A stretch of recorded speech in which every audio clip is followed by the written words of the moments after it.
Alors, nous allons poursuivre notre apprentissage du détourage et cette fois zoomer sur l'image en utilisant la loupe, bien sûr. Donc, je fais un zoom avant ou un zoom arrière dans ce cas-ci et nous allons juste voir comment détourer avec le lasso dans un premier temps. Je zoome pour être beaucoup plus à l'aise lors du détourage. Je clique sur lasso qui en fait est un outil de sélection à main levée.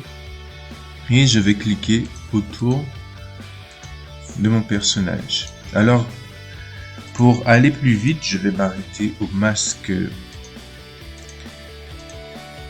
de notre cher ami Yannick Borel. Et je vais préciser. Bien sûr, si vous voulez bouger l'image, vous appuyez sur espace et ça vous permet de bouger l'image sans perdre votre sélection. Plus vous zoomez et plus vous pouvez être précis dans votre travail. Ça permet de vraiment voir la différence entre les pixels noirs et les pixels blancs. Et j'ai fini mon détourage là où j'ai commencé. Je clique et vous voyez ma sélection. Donc ici, je vais faire édition, copier, je vais aller sur ma nouvelle image, édition, coller comme nouveau calque. Ainsi, voilà mon nouveau calque qui est ici, le masque.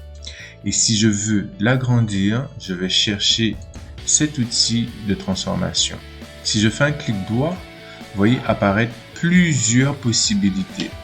Donc, transformation unifiée, rotation, mise à l'échelle, cisaillement, retourner, perspective. Nous allons nous intéresser à la mise à l'échelle qui nous permettra de changer la taille du masque et de le placer comme on l'entend. Donc, quand on clique sur le centre, on peut bouger l'image comme on veut. Et sur les côtés, il s'agit de la taille. Ensuite, je fais mise à l'échelle. Et voilà, je fais réapparaître mon calque avec les yeux qui sont aux abords et je peux le bouger de la même manière ici où je prends l'outil de déplacement qui est ici et je le bouge ainsi. Alors, ce n'est pas encore suffisant, ce n'est pas là où nous nous rendons. Nous allons retourner sur cette image et faire sélection, aucune pour enlever la sélection et voir maintenant un autre outil de sélection qui s'appelle les ciseaux.